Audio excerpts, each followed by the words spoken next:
अस्सलाम वालेकुम स्टूडेंट्स। मैं आपको NumPy के नेक्स्ट लेक्चर में वेलकम करती हूँ। आज हम कंटिन्यू करेंगे अपने चैप्टर 2 को। प्रीवियसली हमने चैप्टर नंबर 2 स्टार्ट किया था जिसमें हमने np.array फंक्शन के बारे में डिस्कस किया था। आज जो नेक्स्ट टॉपिक हम डिस्कस करने जा रहे हैं, arrange and line space functions in NumPy। इसको स्टार्ट करते हैं और देखते हैं ये क्या होता है। प्रीवियस लेक्चर में हमने अंडरस्टैंड किया था NumPy एरे के बारे में, ठीक है, कि NP एरे क्या होता है। ये बेसिकली आपको n डायमेंशन एरे डिफाइन करने के लिए आप यूज कर सकते हैं। जैसे हमने प्रीवियसली देखा था कि आप एक पाइथन की लिस्ट लेंगे और उसे अगर आप वो उसमें आपके पास नंबर्स हैं, ठीक है, तो उनको हम NP एरे में कन्वर्ट करेंगे, क्योंकि आप NP एरे में कन्वर्ट करके ही ज़्यादा बेटर वे में नंबर्स को डील कर सकते हैं, उनके ऊपर कैलकुलेशन परफॉर्म कर सकते हैं, ठीक है।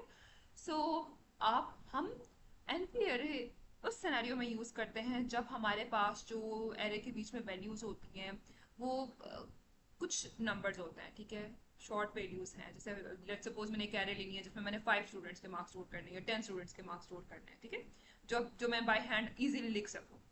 इस डेफिनेशन को भी हम देख लेते हैं। In the last lesson NP array was for numbers you already have, like typing these numbers by hand, ठीक है।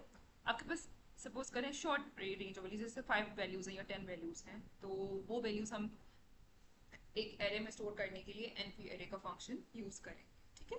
बट अगर हमारे पास जो वैल्यूज है वो ज्यादा, लेट्स सपोज मुझे एक एरे में 1000 वैल्यूज स्टोर करनी है, मुझे एक एरे में उससे भी ज्यादा वैल्यू स्टोर करनी है, तो फिर क्या होगा? अब मैं क्या बाय हैंड एक एक वैल्यू टाइप करूंगी? तो ऐसा तो नहीं है। हमारे पास लिस्ट में कॉन्सेप्ट आता है लूप का, कि जब हमें लिस्ट में वैल्यूज इनपुट करवानी होती है तो हम लूप लगा लेते हैं। बट हम NumPy एरे में क्या करेंगे? तो उसके लिए हम अरेंज एंड लाइन स्पेस का फंक्शन यूज करते हैं। जब आपके पास आप सीक्वेंस में नंबर जनरेट करवाना चाहते हैं, ठीक है, तो हम वहाँ पे अरेंज एंड लाइन स्पेस की हेल्प लेते हैं और ये हमें हेल्प करते हैं डिफरेंट रेंज में नंबर्स को जनरेट करने के लिए, ठीक है।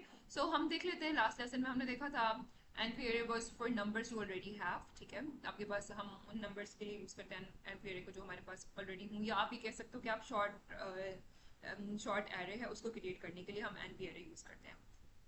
जैसे ये मैंने आपके सामने यहाँ पे एग्जांपल लिखी हुई है। हमने कुछ और स्टोर करने हैं, लाइक लेट्स सपोज हमने 5 और स्टोर करने हैं, तो उसके लिए हमने NP array को यूज कर लिया।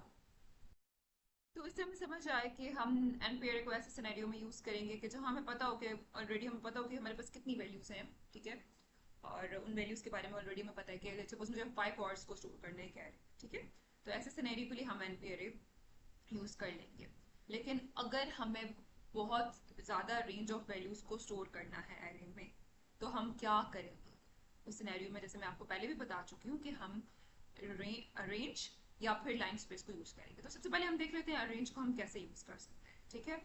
जो अरेंज फंक्शन है वो बेसिकली हमारे पास काम करता है जैसे रेंज फंक्शन काम करता है लूप में। तो same as it is NumPy array में अरेंज फंक्शन हमारे पास काम करता है, लेकिन ये रेंज लूप लगाने के काम आता है, ठीक है, लेकिन अरेंज फंक्शन हमारे पास n डायमेंशन एरे क्रिएट करने के काम आता है। इसमें भी सेम एज इट इज, जैसे हम रेंज में स्टार्टिंग वैल्यू देते हैं, एंडिंग वैल्यू देते हैं और बीच में गैप देते हैं, same as it is range में भी हम यही करते हैं, ठीक है। रेंज को हम कैसे यूज कर सकते हैं?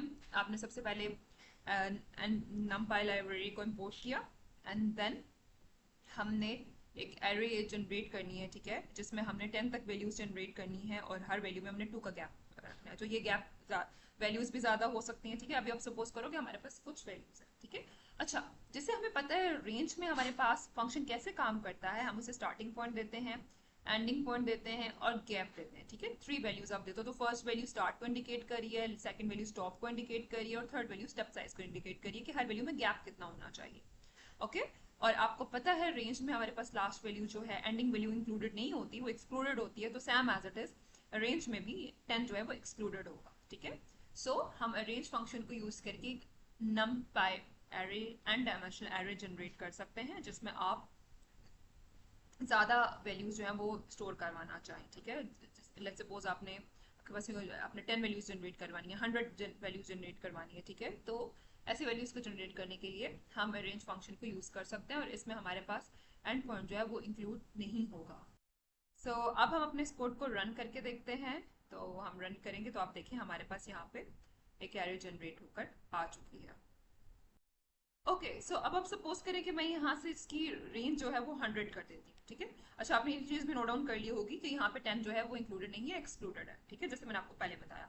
अब आप सपोज करें कि मैंने रेंज इसकी इंक्रीज कर दी, अब मुझे 100 वैल्यूज चाहिए इसके बीच में, 0 से 100 की रेंज में वैल्यूज चाहिए। तो अब मैंने सिर्फ यहाँ पे 100 लिख दिया और अब मैं इसको रन करूंगी तो आप देखिए मेरे पास यहाँ पे 100 वैल्यूज जो है वो जनरेट होगी, ठीक है। सो हम ऐसे रेंज फंक्शन को यूज कर सकते हैं numpy array जनरेट करने के लिए, ठीक है, जिसमें हमने अलॉट ऑफ वैल्यूज ऐड करनी हूँ। ओके, और इसमें इसको आप बिल्कुल सेम एज इट इज वैसे यूज कर सकते हो जैसे हम रेंज फंक्शन को यूज करते हैं, ठीक है। ओके सो आगे हम मूव करते हैं। नेक्स्ट है हमारे पास लाइन स्पेस। ओके, अब लाइन स्पेस क्या होता है?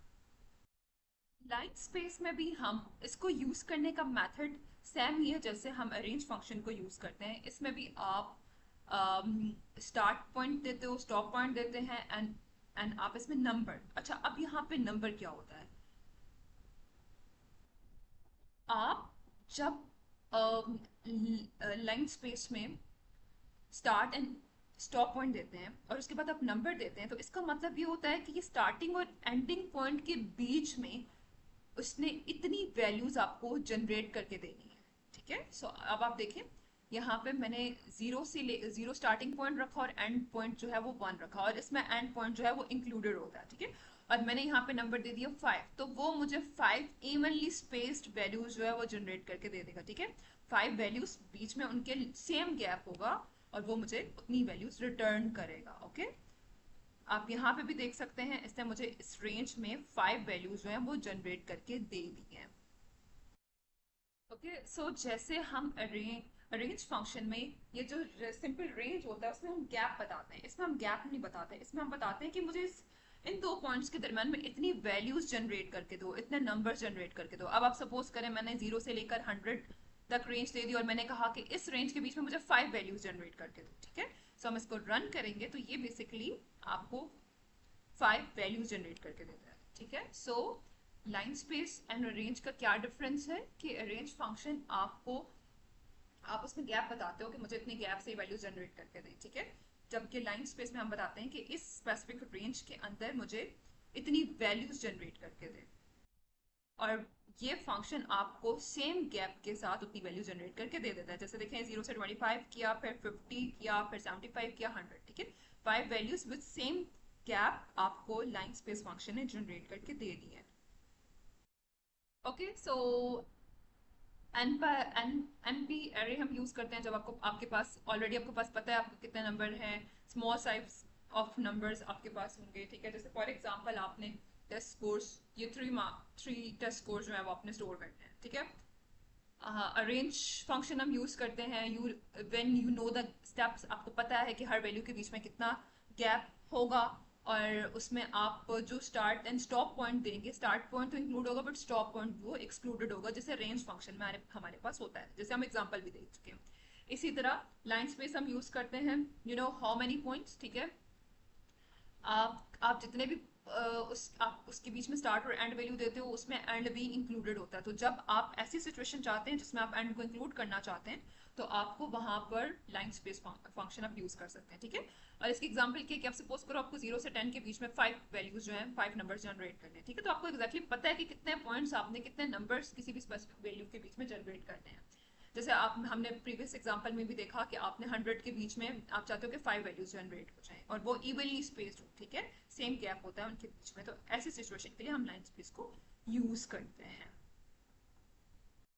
अब आपके सामने हमने तीनों को इकट्ठा, उस कॉन्सेप्ट को इकट्ठा आपके सामने यहाँ पे एक्सप्लेन किया है, तो इस कोड को हम रन करके देखते हैं। ये आपके पास सारी थ्योरी भी मौजूद है, नीचे आपके पास कोड का ऑप्शन भी मौजूद है, आप इसको यहाँ पे एडिट भी कर सकते हैं, अपने अकॉर्डिंग मॉडिफाई करके आप इन एग्जांपल्स को चेक कर सकते हैं, ठीक है। सो आपने देखा कि नंबर एरे को, हमारे पास ऑलरेडी एक फिक्स एरे मौजूद थी, हमने उसको एन डायमेंशनल एरे में कन्वर्ट कर दिया, ओके। उसके बाद हमने अरेंज फंक्शन यूज किया, तो उससे हमने सिर्फ स्टार्ट एंड एंडिंग रेंज दी, जिसकी मदद से उसने हमें 2 के गैप से वैल्यूज जनरेट करके दी हैं। 0 से स्टार्ट किया और 10 को एक्सक्लूड किया उसने, ठीक है। और इसी तरह जब हमने 0 से 8 की रेंज दी और हमने उसको बोला, उसको 5 दिया, यहाँ पे 5 क्या है, 5 मीन के इतने पॉइंट्स आपने 0 से 8 के बीच में जनरेट करके देने हैं, तो वो उसने हमें जनरेट करके दे दिए, ठीक है। सो आई एम होपिंग आपको ये कॉन्सेप्ट जो है वो क्लियर हो गया होगा। इसके बाद आप नीचे चलेंगे तो मजीद भी बहुत इंटरेस्टिंग चीज़ें हैं, आप ज़रूर इनको रीड कीजिएगा, इस वेबसाइट को एक्सेस कीजिएगा, आपको मजीद चीज़ें क्लियर होंगी। और उसके बाद आपके पास यहाँ पे क्वेश्चन गिवन है, आप इसको भी मस्ट अटेम्प्ट कीजिएगा अपनी अंडरस्टैंडिंग को जानने के लिए। ओके, हम जल्दी से चैलेंज की तरफ मूव करते हैं। ओके, सो इस चैलेंज में हमें क्या करना है, हमें एनपी अरेंज फंक्शन यूज़ करना है, जिसकी मदद से हमें ये एरे क्रिएट करनी है और इसको हमें प्रिंट करना है। तो जल्दी से मैं कोड टाइप कर लेती हूँ। ओके, सो यहाँ पे मैंने इवन नम्स के नाम से एक एरे जनरेट की है। अरेंज फंक्शन का मैंने यूज़ किया है, उसको मैंने स्टार्टिंग पॉइंट 0 दिया है, एंडिंग पॉइंट मैंने 10 दिया है, और 2 का गैप दिया है जैसे कि हमारे पास रिक्वायरमेंट थी, और फिर मैंने उसको प्रिंट कर दिया। अब हम इस कोड को रन करके देखते हैं। ओके, सो अब आप देख सकते हैं कि हमने सब रिक्वायरमेंट भी सही से फुलफिल की हैं। तो एंड फिर ये भी रिक्वायरमेंट फुलफिल हुई, हमने उसको प्रिंट भी किया और एक्सपेक्टेड आउटपुट जो थी वही हमारे आ गई। सो आई एम होपिंग कि आपको आज का ये लेक्चर समझ आया होगा। सो इंशाल्लाह आपके साथ नेक्स्ट लेक्चर में मिलते हैं। अल्लाह हाफिज़।